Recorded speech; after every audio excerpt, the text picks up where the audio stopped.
Henshin! Coba ngaku dulu di awal, siapa yang nontonnya di sini sampai nangis, berkaca-kaca, tepuk tangan, dan merinding. Akhirnya nih guys, akhirnya setelah kita dihadirkan dengan summer movie yang ngampas di 3 tahun terakhir, dari 3 seri rider terakhir juga, yang bikin kita skeptis juga gitu ya sama eksekusi summer movie berikutnya. Gabu di sini datang dan tayang untuk ngasih tahu kayak gini loh seharusnya summer movie itu ya. Emang bener kan? Summer movie-nya Revise, Git sama Gachard ngampasnya bukan main itu. Kalau Ana udah ngomong kayak gini di awal, apakah summer movie Gabu itu seluar biasa itu? Apakah bisa kita juga sejajarkan nih dengan summer movie Zero One, yaitu Real Time, dari segi scoringnya sebagai summer movie terbaik di era Reiwa? Sangat bisa.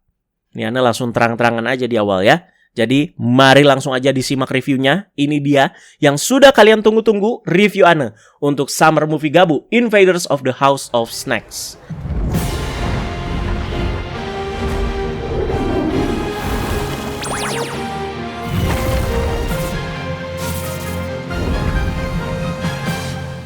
Mengambil continuity dan juga placement ya saat serial Gabu ya udah menyentuh episode 40-an atau ada di akhir saganya. Nyatanya ya soal ini tuh nggak mengganggu dan tetap asik-asik aja untuk diikuti. Tapi tetap ya kalau biasanya summer movie itu mau tayang, ada bagian di episodenya yang kayak mempromosikan si movie-nya. Seperti ada karakter di film yang tiba-tiba lewat lah dan lain-lain ya. Awal scene dibuka dengan santai tapi serius di mana duo Happy Pare, yaitu Soma dan Sachika baru aja menyelesaikan pekerjaan mereka dan bertemu dengan orang yang misterius, tertati-tati sekarat dan minta pertolongan. Dan muncul juga sosok misterius yang mirip seperti Granyuto, tapi ini bukan Granyuto ya. Dibuka sama pertarungan santai lah ini, dimana Soma juga berubah menjadi Kamen Gabu, dimana di fight ini rasanya berasa banget kayak Gabu itu baru tayang awal-awal. Kalian tahu kan kalau Kamen Rider baru tayang, pas dia Henshin itu diliatinnya masih lama, sekuensinya juga masih lama dan detail. Terus makin jalan ceritanya, Henshin sekuensinya itu jadi cepet dan biasa aja. Nah, ngapain sih dilama-lamain lagi? Kita juga kan udah sering lihat Soma ini Henshin. Ini keputusan tepat menurut Ana. Apalagi buat kita-kita yang nontonnya terlambat nih ya hitungannya. Karena memang yang di luar Jepang itu kan baru bisa nontonnya ya periodenya ya sekarang-sekarang. Kenapa keputusan tepat? Karena kita itu kan lagi ngikutin rider baru nih ya, Zetsu ya, sekarang yang udah nyentuh belasan episode. Dan dengan diperlihatkan bagian seperti ini yang berasa kayak nonton Kamen Rider lagi di awal-awal, membuat rasa kangen kita juga terobati pol. Apalagi Soma juga fight-nya kan pakai Popin Gumi ditambah dengan asisnya si Pancing Gumi. Jadi nggak langsung upgrade atau super form. Belum lagi diliatin juga sama bagian armor Popin Guminya yang kopong-kopong terkena serangan lawan. Ini bener-bener kayak awal Gabu tayang banget. Jadi bagian yang dikasih ke kita ini juga sebagai pemanasan dan obat kangen lah yang santai dulu nih di awal ya. Sekaligus yang bikin kita itu kangen lagi. Apalagi kalau serinya emang berkesan. Gabu kan emang berkesan, ya kan? Setuju kan? Oke, ini Ana nggak bahas plotnya secara keseluruhan banget ya, karena ini kan movie. Lagian soal plotnya ya simple, banyak yang langsung ngerti juga, Ana jamin ketika nonton. Jadi sebisa mungkin Ana langsung persingkat ke bahas momen-momen yang berkesan dan juga poin-poin positifnya. Kekurangan juga pasti Ana bahas di akhir-akhir video dan juga ada scoringnya. Disimak terus ya. Setelah itu kan Soma itu masuk ke dunia lain ya, lewat sebuah alat dari pria misterius yang tadi tertati-tati dan menghilang di depannya si Sachika dan ketika si Soma itu lagi bertarung. Jadi muncul sebuah pintu dan terlihat ini seperti menyambung dulu ke sebuah pintu gerbang ya yang sering kita lihat di seri Gabu, dan ada distorsinya gitu. Barulah Soma itu ditarik masuk ke pintu ini dan sampai di dunia lain.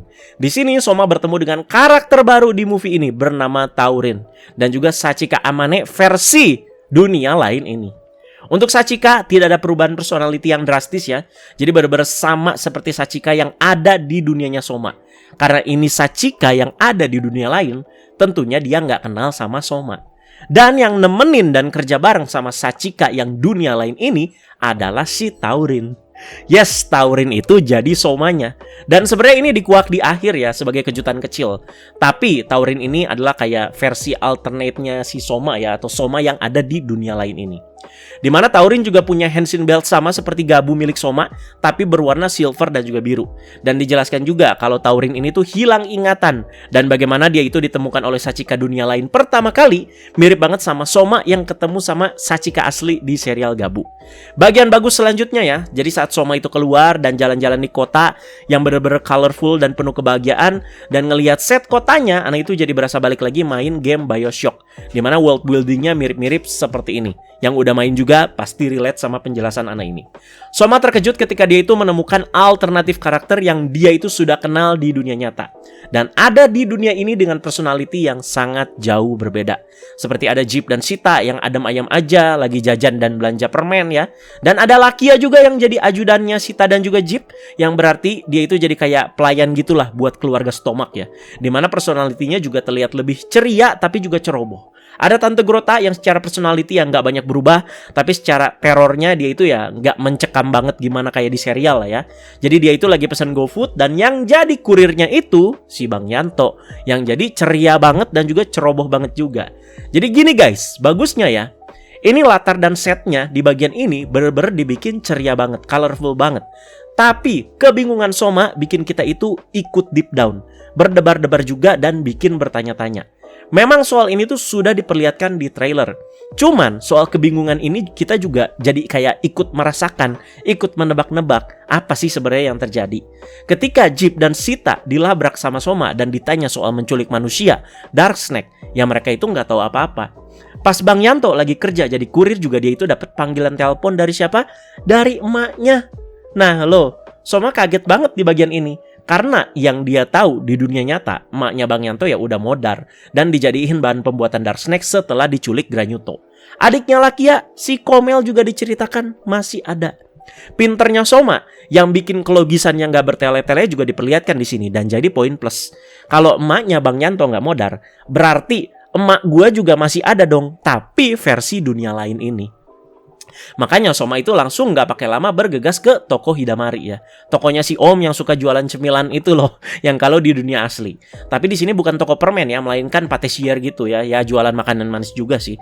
Dan benar Soma itu bertemu dengan ibunya dalam tanda kutip ya, tapi yang ada di dunia lain ini. Dimana ibunya Soma dunia lain ini juga bahkan sudah menikah dengan manusia dan juga sudah mempunyai anak perempuan. Kenapa Anda bilang menikahnya sama manusia? Ya memang kan menikahnya pasti sama manusia, tapi kan kalau diceritanya Gabu, nikahnya sama Granyuto dan anaknya Soma. Nah nikahnya sama siapa nggak dikasih lihat secara spesifik, karena pas dikasih lihat fotonya muka suaminya kayak kena cahaya gitu ya, mirip sama foto bapaknya Hotaro di Gacat.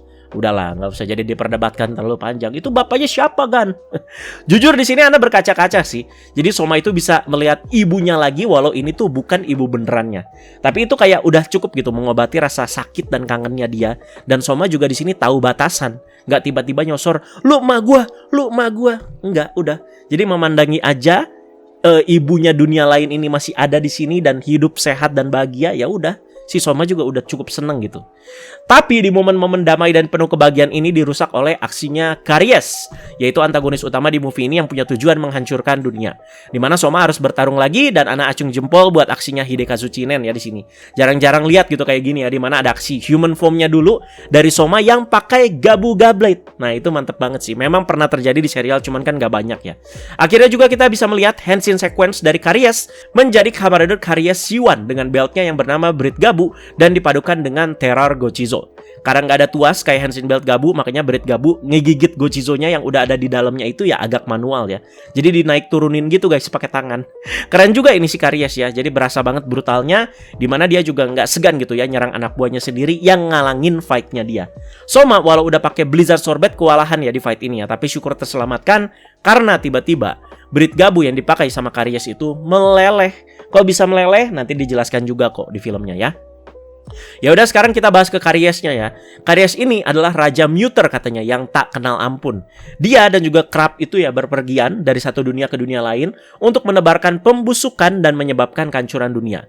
Ya udah kira-kira big objektifnya ya kayak begitu aja, memang mirip seperti Mamang berkeliling dan menghancurkan dunia. Cuman ini kan dengan sudut pandang yang lebih kejam. Apalagi ini kan dia antagonis utamanya. Menghancurkannya itu dengan cara ngasih pembusukan. Jadi sesuai dengan arti namanya. Karies kan yang adalah penyakit gigi. Dimana soal ini udah Anda jelaskan pas bahas sebelum movie ini tayang ya. Karies juga menetapnya itu ya seperti berpindah-pindah, dimana saat ini dia itu tinggal di dunia yang sudah dia hancurkan. Dan sekarang dia itu menyuruh Club untuk terus meneliti dan mencari belt yang cocok dan yang powernya juga makin kuat untuk mengimbangi kekuatan Karies dan juga si teror Gochizo-nya. Pokoknya si Club juga ya bertanggung jawab lah atas penelitian dan juga pengembangan berbagai hal yang dibutuhkan sama si Karies melalui berbagai eksperimen. Jadi kayak mad dokternya di sini. Soma di sini jadi ngebantu Taurin untuk mendapatkan ingatannya kembali ya.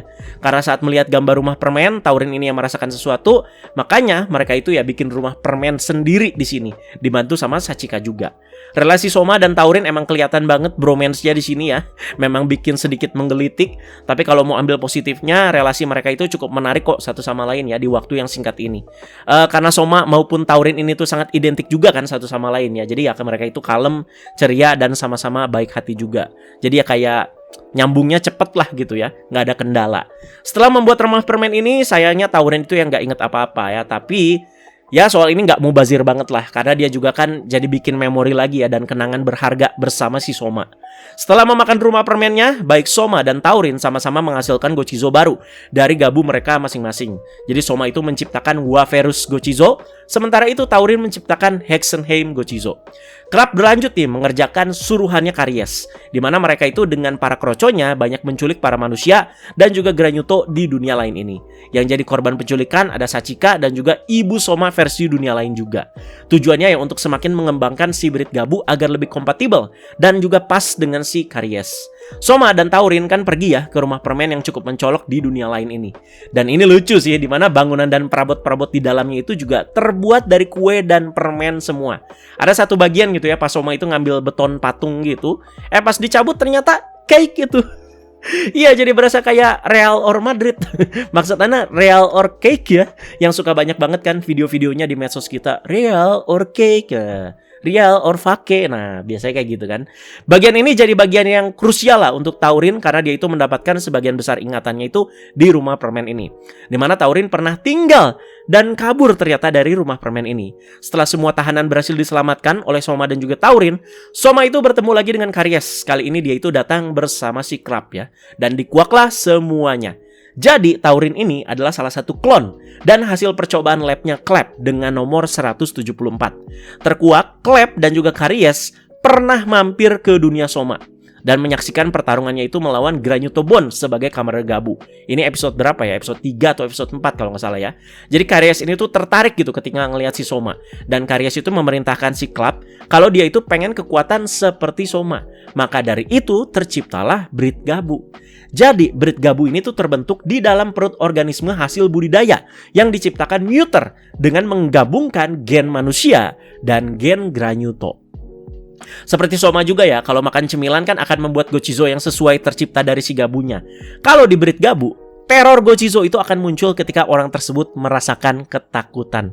Jadi si orang misterius yang pertama kan dia itu takut, mau lari, tiba-tiba keluar itu apa sih namanya kayak muncrat, muncrat lagi, mencret ya si teror Gochizo-nya ya. Nah karena Brit Gabu ya secara fisik adalah bagian dari eksperimen itu. Jadi Muter dalam konteks ini, Karies dan juga si Club memanen si Brit Gabu dengan cara yang mengerikan. Udah lihat kan kalian ya, yaitu ngerobek dari para inangnya ini. Dan pas dicabut, ada kulit manusianya gitu guys ya, yang masih ngegantung dengan darah berwarna biru. Itu bukan kertas ya guys ya, tapi emang kayak kertas sih. Dan Brit Gabu pada akhirnya juga akan membusuk dan meleleh seiring waktu. Sehingga Karies itu kayak harus gonta-ganti terus gitu dengan yang baru setiap kali itu terjadi. Kan terjadi di pertarungan pertama melawan si Soma ya. Nah ya, soal ini kalau kita telah lagi lebih dalam, emang kerasa ya cukup brutal sih ya. Pas awal-awal Soma dan Taurin ke rumah permen kan mereka juga bertemu ya sama anak-anak yang bajunya itu putih semua. Nah anak-anak itu ya hasil budidaya dan juga penelitiannya si Crab ya. Dimana mereka itu dibesarkan, ditanamkan emosi juga. Pas udah waktunya ya dipanen. Si pria misterius di awal movie juga termasuk ya. Ya berhasil kabur cuman ya modar kan akhirnya di akhir perjalanannya. Taurin juga sama. Tapi dia itu ya berhasil kabur sepenuhnya. Kalau ada yang salah di penjelasan Ane ya silahkan dikoreksi aja guys ya. Kira-kira itulah juga teori utamanya di movie kali ini yang jadi poin pentingnya. Makanya coba Ane jelaskan cukup panjang dan sebisa mungkin. Lanjut ke fight ya, dimana Taurin juga berniat untuk ngebantu Soma bertarung. Makanya dia mencoba memasukkan Hexenheim Gochizo ke si Brit Gabunya. Tapi tidak ada yang terjadi.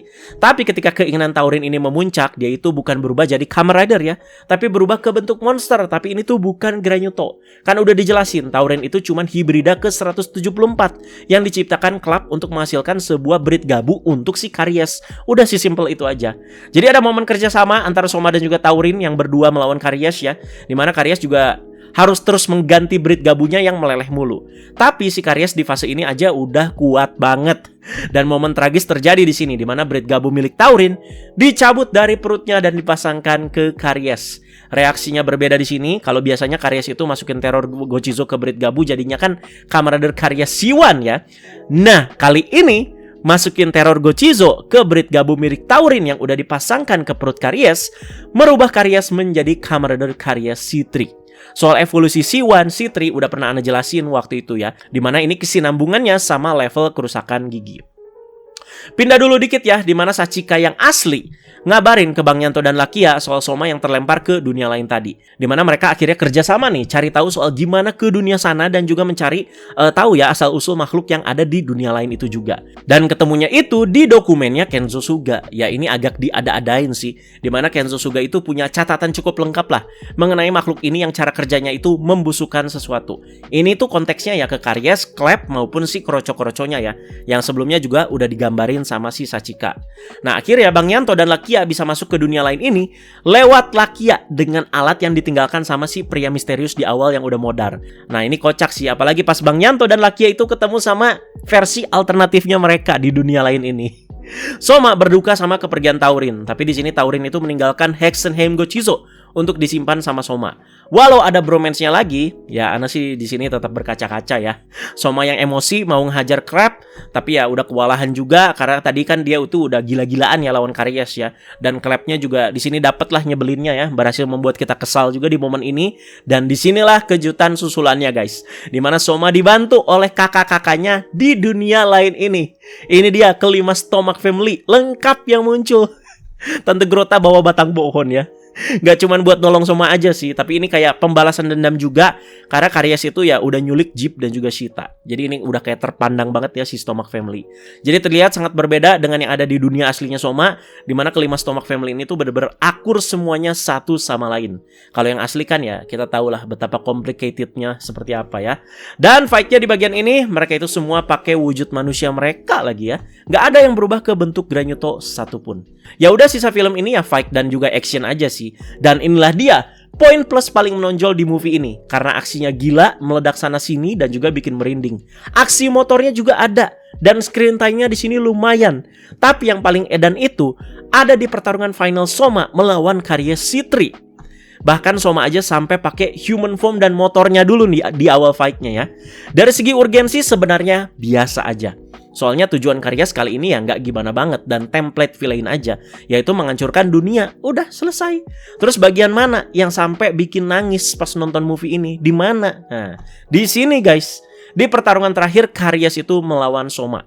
Apalagi pas Soma itu udah jadi final formnya. Dan juga tarung kan sama si Lakia dan juga Bang Yanto yang tadi juga udah jadi puding arah mode dan juga si Frappe Custom. Ditambah yang bikin pecahnya itu pas Soma berubah ke Kamarader Gabu Hexenheim form. Ini yang jadi form eksklusif di movie ini ya. Sekaligus juga maknanya emang dapat karena Gochizo ini tuh peninggalan Taurin yang sudah tiada. Dan juga di sini ya pertarungannya intens banget dan durasinya juga lama banget sampai 10 menitan lebih. Dan BGM-nya itu loh guys, Gosakabe, gila luar biasa banget. Jadi ya selain bagian ini, penempatan setiap BGM di movie ini tuh emang juga luar biasa sih yang jadi poin positif juga. Yang pas bagian nyerodot di gedung itu ya gokil. Walau CGI, aneh juga nggak terganggu. Jadi beda sama movie-nya Build yang Be The One itu pusing banget asli glutnya ya. Jadi ini tuh mirip banget sama pas Ana nonton Ip Man guys. Jadi nangisnya itu bukan pas momen sedih, tapi pas momen fight-nya yang emang berasa sangat dramatis. BGM juga seperti yang udah Ana bilang tadi ya, punya peranan sangat besar di sini dan juga peranan sangat penting di sini. Jadi BGM-nya itu emang kayak yang kita sering dengar gitu di serial ya. Seperti kayak Eat Me, Judgment Time, tapi kayak di remix lagi gitu ya, menjadi versi lebih dramatis khusus buat movie ini. Yang udah nonton sama movie-nya pasti relate sama penjelasan Ana di sini mengenai betapa intens, dramatis dan menegangkannya. Kalau yang dibahas pas fight kayak gini ya emang susah ya kalau mau dijabarkan lebih luas ya, karena kan ini ya bukan teori ya. Karena emang ya ini tuh mengenai feeling aja dan harus juga sudah sama-sama lihat. Saking padat ini fightnya ya. Beres fight langsung credit scene dong. Dimana credit scene-nya ya sekalian ngasih lihat momen-momen berikutnya untuk mengakhiri movie ini. Buat debut dan juga cameo Zetsu, ya nggak usah dibahas lagi lah ya. Apalagi sampai kepanjangan, waktu itu kan udah pernah Ana bahas. Dan ya bersyukur aja sih sekarang itu udah bisa lihat dengan jelas banget. Bukan lewat rekaman bioskop yang burem-burem. Secara kesimpulan, ini movie dengan premis dan juga plot yang sangat biasa, tapi eksekusinya luar biasa. Sesuai harapan yang sering Anda bilang ya, nggak perlulah bikin plot movie rumit-rumit, ujung-ujungnya rungkat dan juga buru-buru ya. Nah ini plot simple, mainin pacingnya juga terasa cukup pas dan enak untuk ukuran movie. Dan plot terlalu simple bukan masuk ke kekurangan ya. Mau kayak movie-nya Gachar tuh, wih plotnya kayaknya keren nih, intens juga. Pacingnya amburadul, eksekusi juga nggak ada yang berkesan. Jadi kekurangan tetap ada ya. Seperti kayak di Karies yang jadi main antagonis sangat berasa biasa aja dan template banget, nggak punya backstory yang kuat juga ya, dan menghancurkan dunia itu ya katanya nalurinya dia, udah begitu doang. Terus soal momen bromance yang diselipkan antara Taurin dan Soma juga cukup mengganggu, tapi ini kan lebih ke preferensi ya. Apalagi Ana udah bilang kan, Taurin itu sebagai karakter baru sudah sangat cukup baik lah berperan di sini ya. Ana sering singgung ya, kalau summer movie Kamen Rider terbaik di era Reiwa itu sejauh ini adalah movie-nya Zero One yang real time. Dan dengan berani sekarang Anda bilang, movie Gabu ini sudah bisa dibandingkan di level yang sama dengan movie-nya Zero One. Apalagi melihat 2 bahkan 3 edisi terakhir summer movie Reiwa gak ada yang berkesan semua, ya ini pantes sih. Tiba-tiba jeder, meledak ya. Tapi kalau disuruh milih nih ya, salah satu, milih mana nih, movie-nya Zero One atau movie Gabu? Ana sih berat ya, karena agak beda segmentasi. Ya dua-duanya top sih menurut Ana ya. Dan dua-duanya ada di puncak atas summer movie Reiwa sejauh ini. Dan tibalah sekarang waktunya untuk scoring ya. Jadi untuk summer movie Gabu, Invaders of the House of Snakes, Ana kasih skor berapa ya? 10 gitu? Enggak, jangan 10. 8,8 deh. Dan bagian yang paling menonjol tentunya yang ada di bagian fight-nya, yang Ana itu berkesan banget sampai nangis juga pas bagian itu. Apalagi di akhir kan, dimana Ana akhirnya merasakan lagi gitu ya fight Kamen Rider yang seintens itu dan bikin merinding bahkan sampai bikin mewek. Gak cuman itu aja, tapi emang dari awal movie ini tuh tayang juga secara plot enak diikuti dan cukup ngalir lah. Perpindahannya juga pas, gak bikin kita pusing, dan detail-detail lainnya ya patut diacungi jempol. Definisi plot biasa aja, tapi sangat kuat dan akurat secara eksekusi. Jadi itu dia guys reviewnya. Sesuai janji, sudah di-review nih ya. Next, habis ini berarti akan ada review VC Next Guilty Parfait. Jadi ditunggu aja dengan sabar. Please, gak usah nanya-nanya lagi. Semua itu sedang dikerjakan di balik layar dengan sebaik mungkin. Dan Ana udah omongin juga dari kemarin ya. Semoga semuanya itu bisa rampung di bulan Desember ini sebelum kita itu tutup tahun. Jadi bagi kalian juga yang udah nonton nih movie-nya, silahkan berikan komentar kalian. Scoring juga boleh sama seperti Ana. Dan omongin juga bagian yang paling berkesan dan juga jadi poin plus buat kalian. Jadi sesuai konteks ya, Ana itu pengen semuanya ngomongin soal movie Gabu ini. Sesuai konteks, nggak kemana-mana. Jadi terima kasih banyak semua yang sudah menyaksikan reviewnya. Semoga Summer Movie Zetsu juga nanti bisa memuaskan. Sekalian juga melanjutkan tren positif Summer Movie lagi dari sekarang. Please, tolong Toei utamakan kualitas ya. Nggak usah plot yang aneh-aneh, nggak usah yang ribet-ribet, nggak usah yang rumit-rumit. Yang simple aja, tapi eksekusinya bagus seperti ini. Terima kasih sekali lagi guys. Bye-bye.